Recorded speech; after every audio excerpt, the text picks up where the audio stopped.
Hello everybody, welcome back to This is Taiwan Live. It's Max and this is Mark. In today's episode, we're gonna talk about green gold. It's a continuation of the last episode of betel nuts culture in Taiwan. Okay, but before that, hey Mark, have you ever tried betel nut before? I think I did. Okay, I think I tried it for like a few seconds and spit it out. but We'll get to you trying the betel nut a little later in this episode. Well, I gotta say that. Well, for our listeners or viewers, you might not be a betel nut eater or you never tried that before, but you can't deny that betel nut culture is a very, very big part of the Taiwanese grassroots culture. Okay, so that's why Mark and we feel the need to, well, even though we might not like it, but we still feel the need to understand it a little bit.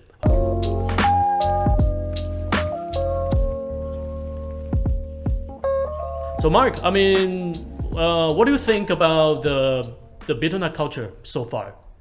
Well, it's been good.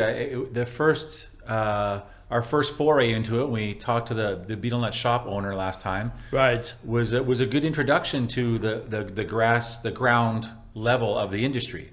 Yep. And I feel like I'm playing a video game. When you play the old school video games where you beat one level, then there's a boss waiting for you at the next level. We've got to the next level of the betel nut industry. It was really good. You got this urge, and then you feel like you want to know more about this industry, okay? Yeah. And then, to be honest with you, after we talked to Miss Zhang, and then I was surprised, and then I feel like I learned a lot more from Miss Zhang. So like you, I feel like, okay, maybe we should dig in a little bit more about this betel nut industry.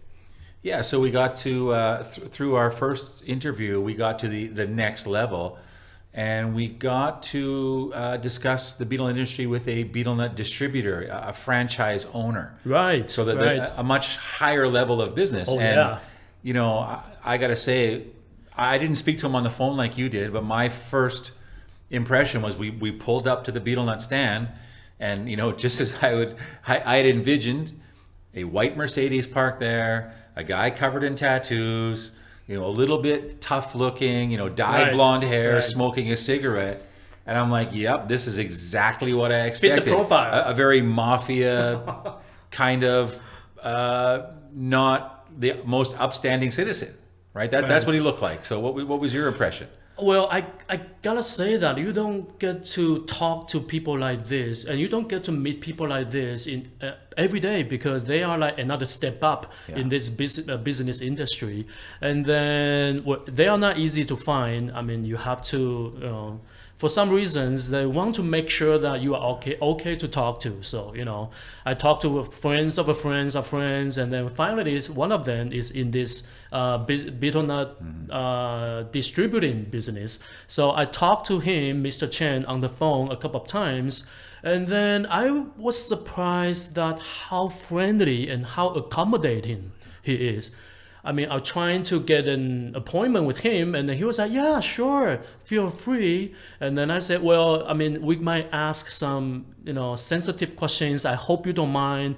And then he's like, oh, not at all, welcome, anytime. So I was like, okay, wow, very friendly. So that's how I got our appointment, our meeting with him. Yeah. And then when when we went to his company, and like you, we saw this, short, beefy guys with a cute T-shirt and tattoos on both arms and the white, latest model Mercedes-Benz. The red stained lips and teeth, like red lips. He was chewing the betel nut very hard. And I was like, yep, fit the profile. I gotta admit that I was judging the book by its cover back in the time. But, for our viewers' sake, I have to tell you right now, I was so wrong. I was as well, 100%. Yeah, we pulled up to that place. I'm like, oh shit, what's going to happen here, right? Right. I'll have to say, quite pleasantly surprised. What a genuinely nice guy. Oh, right. Probably the nicest guy that I have ever met in business, in any business. For sure. Yeah. Yeah. And I still gotta admit that I couldn't take my eyes off of his tattoos, because those are beautiful tattoos. I gotta say. Yeah, he was great. It was great. Yeah. You know, and he, to show his accommodation for us, we know that he smoked because he was smoking out front. But we went to his back office, and he had cigarettes in an ashtray there, and he told us right away, "I'm not going to smoke because you guys aren't smokers." So he actually stepped outside and have a cigarette. But you could tell he wanted to smoke in the interview, but he wouldn't. I mean, he was just a very nice, considerate guy. Yeah, he's just, he stood up and then walked outside, and I was like, "Hey, Mr. Chen, where are you going?" I said, "Oh, I'm just gonna step out for a quick cigarette. You guys relax here." I'm like, "Hey, man, this is your office. We're the one who should step out and let you, enjoy yourself." And he said, "Oh, no, you guys don't smoke." Okay, I understand. Don't worry, I'll be right back. Okay, and then the funny thing is, we mentioned that he got tattoo on both of his arms, right? Beautiful artistic tattoo, and then on his wrist right here, he had on the back of his hand, on the back of his hand, he had his company logo tattoo on his, on his hand. The only other place I have seen employees with a company logo tattoo was at Nike. Really? Yeah, it's the only other place I've seen. Well, I mean, it tells you that how much pride he has in his business, in what he's doing. And that comes out later in our questioning, right? Yeah, sure. There is the underlying theme of he was very proud of what he was doing. Oh yeah. Extremely proud. Just to give our listeners a little bit of background on Mr. Chen, he's been doing this for 13 or 14 years. He started off as a driver, and he just learned more and more about the business, and maybe came to a head with his bosses, and he said, "Okay, I don't have any other education. I'm not good at anything else. I'm going to give this a go." And he started his own brand, his own business. Well, I mean, I think he was being humble. I think he said, "Well, I don't have any other, money making skill set. So I guess I'll start with." Well, they were this betel nut company was hiring a delivery driver. He said, "Well, I was give it a try," because at first he was thinking about becoming a tattoo artist. And I said, "Well, I still gonna make living. I gotta pay bills." So that's why I got into this betel nut industry business. And I'd have to say he's probably doing very well. Once again, I think he was quite humble with what he was telling us. But yes, to give you some numbers, he has 17 or 18 stores. Yes. And so how his business works is, he charges a franchise fee to join his brand, right? A 50,000 NT one-time fee, and he said he estimated it's about 300,000 NT, so about $10,000 US to start into the business. Yes. That's your store, your storefront, your supplies, your franchise fee, and then after that, he basically becomes your supplier.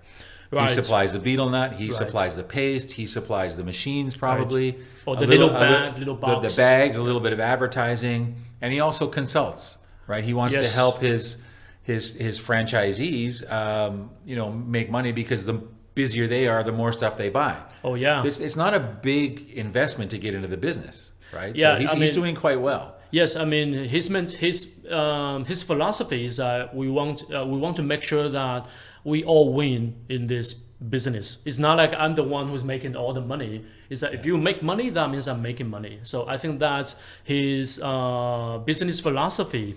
And I mean, compared to other business, compared to other line of work, I mean the starting investment to open a betel nut store it's not really high. You just said that it's around 10,000 USD. Yeah. It's like 30万 or 300,000 NT, and then you can have your own small business.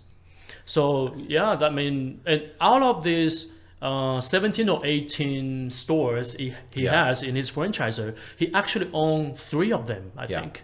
Yeah. So he owned this franchise, and then he also owned 3 stores. So we tried to get a little bit, because he is the next level of betel nuts. We wanted to get a little bit of the business monetary side out of it. He says, "Okay," I said, "How much? What's your best shop?" Right? And so he said he had a customer, or one of his franchises, I think it was Jiayi. Yes, in Jiayi. Was making this is gross revenue, so this is before their expenses, about 700,000 to 800,000 NT a month. this shop was bringing in. And then the owner of that shop is actually got a full-time job as a truck driver. Yeah. And then this betel nut store is his like side investment. Yeah. So I mean, and that's pretty good money, I would say.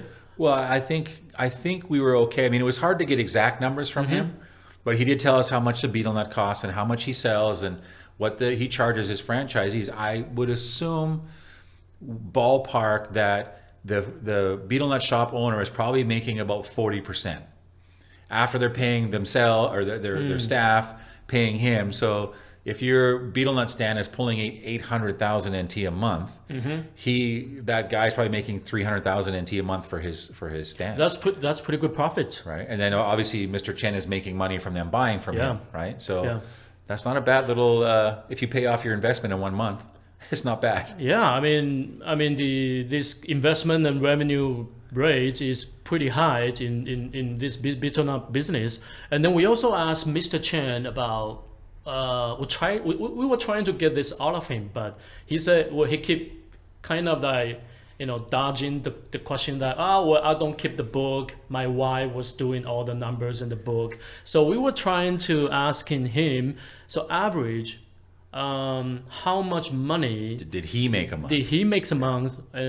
But he ended up saying, well, I can give you an average a store, a betel nut store would make around between 250,000 to 300,000 NT a month. That's their gross sales. The gross sales. So they would be taking in around 100,000 NT profit for a little shop. Average. Yeah, and then he did mention that one of his best store, making the most money a month would be like 800,000 gross.